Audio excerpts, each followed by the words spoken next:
Okay, so this video is going to be a bit longer than the ones I usually make for this channel, and it's going to be a bit more of a deep dive. So we're going to be looking at Patanjali's Yoga Sutras, and we're going to be exploring some of the more fundamental aspects of the text. So there were two questions that have come up, and they're both quite closely related. The first question was, yoga is always described in terms of being about union. However, in the Yoga Sutras of Patanjali, the text ends with the statement that the Purusha, the soul, exists in isolation. This does not sound like the same thing as union. Can you explain this? Okay, and then the second question asked was, is the Yoga Sutras of Patanjali a non-dual text or a dual text? Is it based on Advaita, where liberation is the direct perception of the oneness of all of existence, and everything is seen to be the self? Or does the liberated being become completely separate from the world? So these are two very closely related questions. And these are questions that have been asked ever since the text was written, around 1,500 to 2,000 years ago. And it is actually quite a controversial issue. Many scholars and yogis have believed that the text is a dualistic text based on Samkhya philosophy. But other yogis have believed that the text is Advaitic, being based on the fundamental direct knowledge of non-duality. One of the scholars who believed it to be a dualistic text was Vyasa, who wrote the first and the most famous commentary on the text, possibly within 200 years of the Yoga Sutras being written. Those believing it to be a non-dual text also include some very famous people. Swami Vivekananda, born in 1863, was one of the first yogis to bring yoga to America. He was a student of Ramakrishna, and he believed the text is non-dual or Advaitic. Swami Shivananda, of the famous Shivananda school of yoga, and Swami Chinmayananda also believed this. So just to give some context to what's being discussed here, and what this controversy is over, we're talking about two fundamentally different ways of perceiving the universe. On the one hand, there's non-duality, or Advaita, which is the direct perception of the universe as being one thing. Nothing is seen as being fundamentally separate, including ourselves. So in the non-dual perspective, the soul, when seen clearly as it really is, does not exist in isolation, but rather is known directly to be one with the whole of existence. Multiple individual beings are seen as not actually existing, as everything is seen to be one thing. The appearance of multiple beings is an appearance only, just as a mirage in a desert is an appearance only, but there isn't actually any water. On the other hand, there's the dualistic perspective, Dvaita, where there are two fundamentally and eternally existing separate things. One is Prakriti, which is the stuff of the universe, both seen and unseen. So Prakriti is the mountains, lakes, rivers, trees, stars, moons, planets, human bodies and minds, thoughts, ideas, memories, angels, gods, heavenly realms, and the potential for all of these things to come into existence. In this view, eternally separate from Prakriti is Purusha, pure awareness, existing in multiple beings, which is aware of Prakriti but always separate from it. In the language of the Yoga Sutras of Patanjali, Purusha is often referred to as the seer and Prakriti as the seen. So Purusha is the subject always, and Prakriti is always the object in any subject-object relationship. So how can we know if the Yoga Sutras of Patanjali is a non-dual text? culminating in the direct perception of the self as being one with the universe, or a dualistic text, culminating in the perception of the self as isolated, separate from Prakriti, and separate from other selves. The best way to start is by reading the text. Luckily the book's not very long, only 200 lines, and we do not need to go through the whole text to do this. We only need to look at some of the more relevant passages. I've chosen 27 of the 200 lines that will lead us to an understanding of Patanjali's view on this. We can start with verse 2 from chapter 1, as this gives a different definition of yoga from the one given in the first question. Yoga chitta vritti nirodha.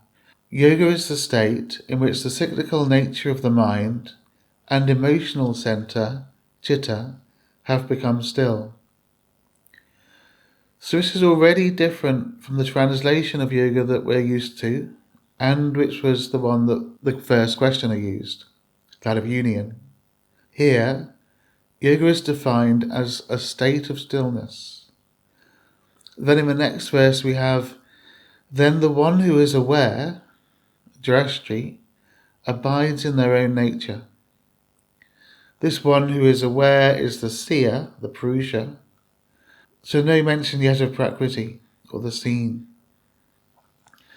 Then in the next verse we have, otherwise one identifies with the cyclical nature of the mental and emotional aspect of the being.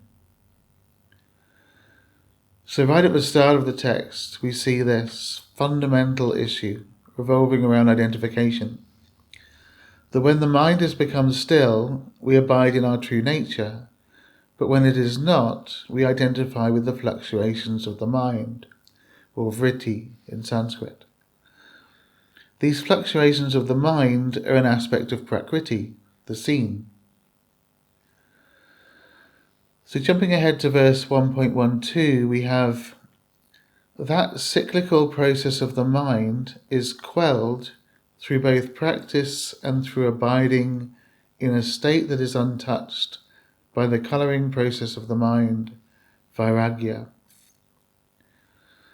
So already Patanjali has laid out that the fundamental issue of whether we know our true nature or not depends on the degree to which our mind has become stilled.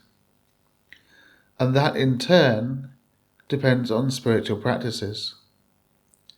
Then in verse 1.16 we have, that supreme state, born out of a knowledge of the higher self, arises from being beyond thirst for any of the qualities, gunas, of all things in existence. So thirst or craving or desire is set out as the thing that prevents us from abiding in the supreme state, where we know our higher self. Literally, Tat Param Purusha. Then in verse 1.33 we have, a calm and lucid state of mind can be brought about due to the meditative cultivation of loving kindness, compassion, sympathetic joy, and equanimity when faced with pain or pleasure, or when faced with virtuous deeds or impure deeds. So Patanjali is talking about the cultivation of various qualities that lead to a calm and lucid state of mind.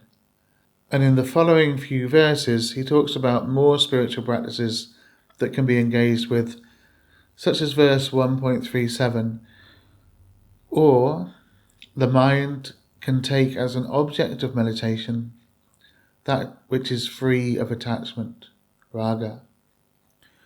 Or 1.39, or through bringing the mind into a state of merging, jhana, with that which is beloved. In verse 1.41 we have, one whose cyclical mental and emotional activities, vritti, have been subdued, and whose mind is as if clear like a flawless jewel, abides in that state of absorption, samapatti, where the mind assumes the hue of whatever arises, whether it's an object perceived, an activity of perceiving, or the perceiver. So this verse gives us a hint at what Patanjali was meaning in the very first verse we looked at, where he said that yoga was the state in which the mental and emotional center had become still. Here we have mind as if clear, like a flawless jewel. But we still have the existence of separation. There's still the object perceived, an activity of perceiving, and the perceiver. So even though this is a very high state of mental clarity, it's still a subject-object relationship involving the seer and the seen. And the relationship between those two is the activity of perceiving. And the next verse is, there arises a state of meditative absorption where thoughts are still present, but where the distinction between words, meanings, imagination, and knowing all become merged. So in this deep state of stillness, even though there are still fluctuations of the mind, something starts to happen to that which is seen, to Prakriti. The apparent distinctions between things start to fall away. And in the next verse we have absorption with no movement of gross thought, nirvitaka, occurs when memory has been completely purified. Mind is as if empty of its own form, and only the object itself shines forth. So as samadhi deepens, for a time, there is still a subject-object relationship. Prakriti still appears for the Purusha, but the mind is so still that only the object is perceived as it is, without any discursive thought about the object taking place. And verse 1.47, when that state of silent absorption, nirvichara, becomes well established, the serenity and grace of the higher self is known. The Sanskrit term used for the higher self here is adhyatma. Adya meaning higher, and Atman meaning true self. So Patanjali is continuing to stress the cultivation of stillness, inner silence, and mental clarity as the keys to understanding the true nature of the higher self. And the next verse is, there wisdom is filled with the eternal unchanging truth of the natural order, rita, of existence. And 1.49, the higher wisdom of this reality has a special purpose and scope, and is different from knowledge arising from things heard, or which arises from logical inference or informed conjecture. So this higher wisdom that is realized is the direct perception of things as they truly are. This is fundamentally different from knowledge that arises from reading books or from thinking about things. So that brings us to the end of chapter 1, and we're getting some hints at how to go about the realization of true knowledge. But there's no clarity yet as to whether or not this will bring us to the realization of non-duality, or leave us in a state of separation or isolation from all of existence. So we still are not in a position to answer either of the two questions that I read out at the beginning of this video. So we have to press on. In chapter 2, verse 1, we have spiritually purifying practices, study of the sacred texts, and profound meditation on and devotion towards the divine consciousness together comprise the yoga of action. Then in the next verse, its purpose is to cultivate the state of absorption in the self and to bring about the weakening of the afflictions, kleshas. Okay, understanding the nature of these afflictions is important for understanding the true nature of self-realization, and for understanding whether Patanjali was describing a path to non-dual realization or not. The next verse reads, "The afflictions are ignorance, the mind-coloured ego, vehement desire, aversion, and fear of death." And the next, "Ignorance, avidya, is the foundation for the others, whether they are latent, weak, inconsistent, or profuse." So Patanjali spells out 5 afflictions, kleshas, that prevent us from coming to know our true nature, with ignorance being the underlying affliction, the cause of the other 4. Then in the next verse we have, "Ignorant is perceiving that which is impermanent, impure, painful, and not our true self, to be eternal, pure, pleasurable, and our true self." So we come back here to the issue of misidentification, that we do not know our true self because we believe we are that which we are not. The impermanent, impure, painful, and not our true self is Prakriti. That which is eternal, pure, pleasurable, and our true self is Purusha. So the complete mistaken identification, samyoga, of the Purusha with Prakriti is caused by ignorance, and it is that which prevents higher knowledge and wisdom from arising. In verse 2.11 we have, "These mental and emotional cyclical movements of the afflictions can be removed through meditation, dhyana." So meditation is the key to removing the afflictions, with ignorance being the foundational affliction that has to be removed.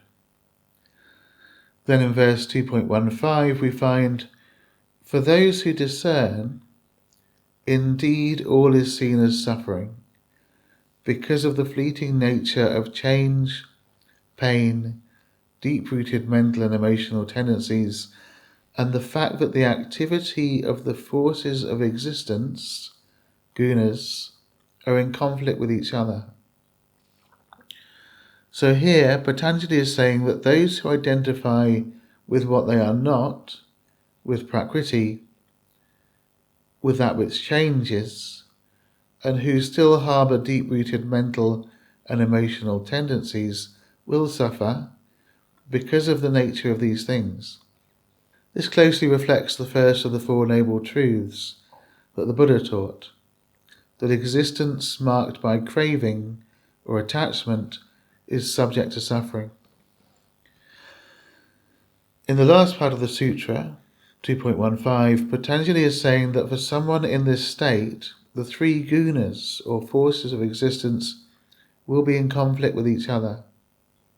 These 3 gunas, or qualities, are inertia, overactivity, and purity.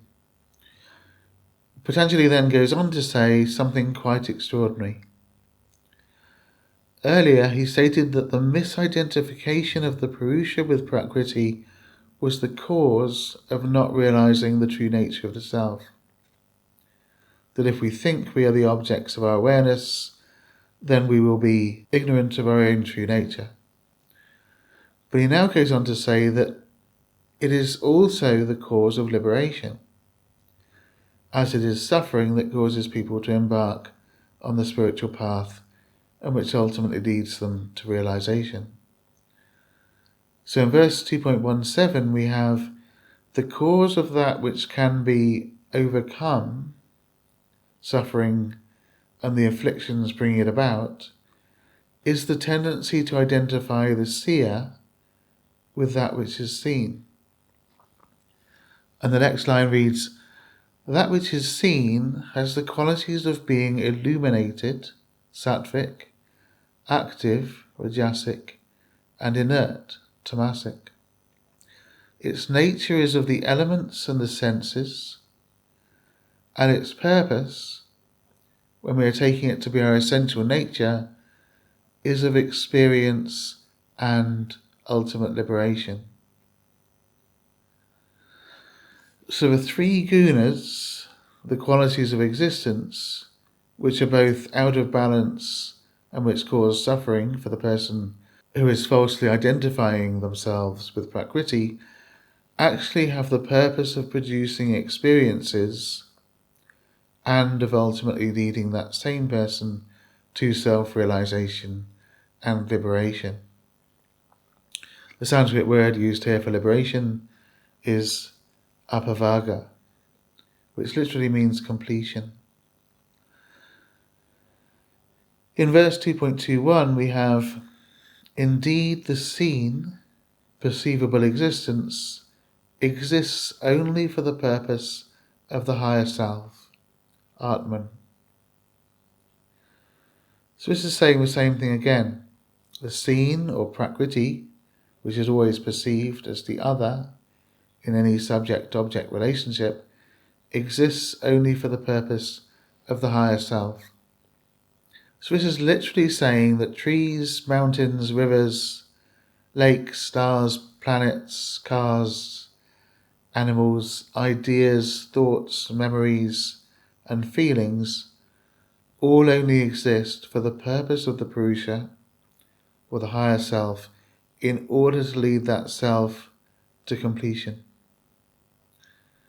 So next time you see a bird or a car or a raindrop or a field, remember that according to Patanjali, it only exists for you in order to lead you to liberation,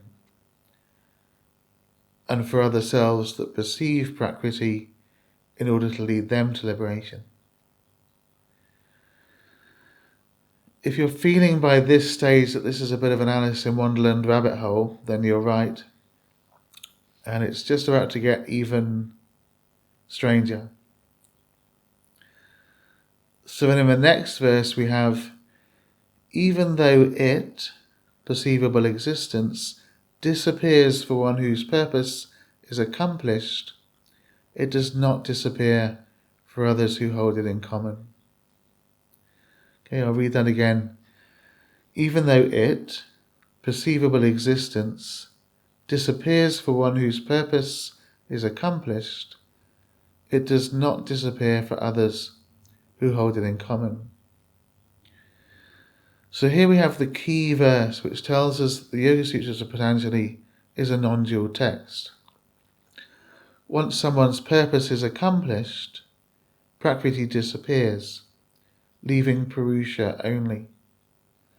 The word for disappeared used here is nashtam, meaning ceased or destroyed, coming from the root verb nash, meaning to perish or to be destroyed. So Prakriti, the seen universe, separate from the Siya, the Purusha, only existed for the purpose of that Purusha, and once ignorance is dispelled and the Purusha knows its true nature, Swarupa, Prakriti disappears. What this means is that the subject-object illusion, the illusion of separation, falls away, and everything is seen to be one. This is one without second, one without other. Prakriti no longer functions as an object of experience. Everything is seen to be the self. The seer is the seen. The apparent multiplicity of the world is transcended, and this is the very definition of Advaita, or non-duality.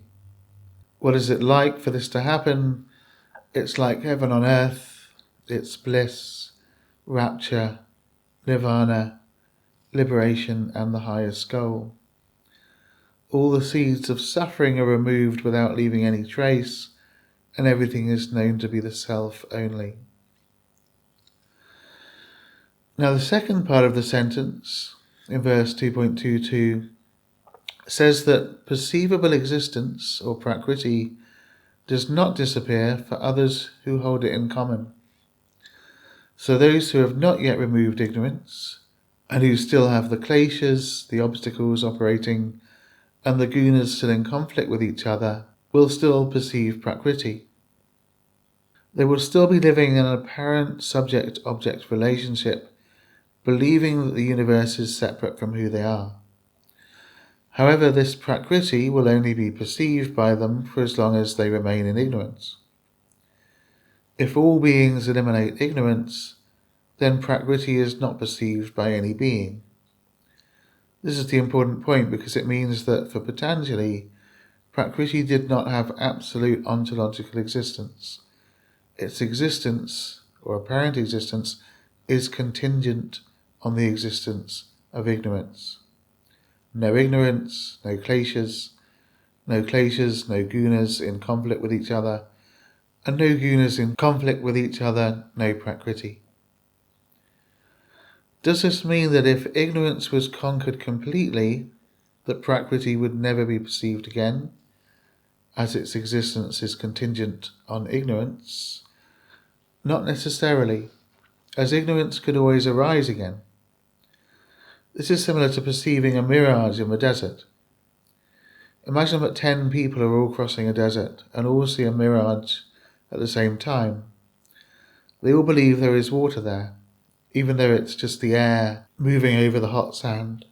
So they all start towards what they think is an oasis, hoping to drink water. Then one realizes it's just a mirage. That person is no longer ignorant and knows there's no water there. They also know that it was not simply that the water disappeared, it was that there never was any water there. And the lifting of ignorance allowed them to see that clearly. But the appearance of water still exists for the others who are still in ignorance about the true nature of the mirage. If all 10 of them realize it's a mirage and go away, the potential for ignorance does not go away.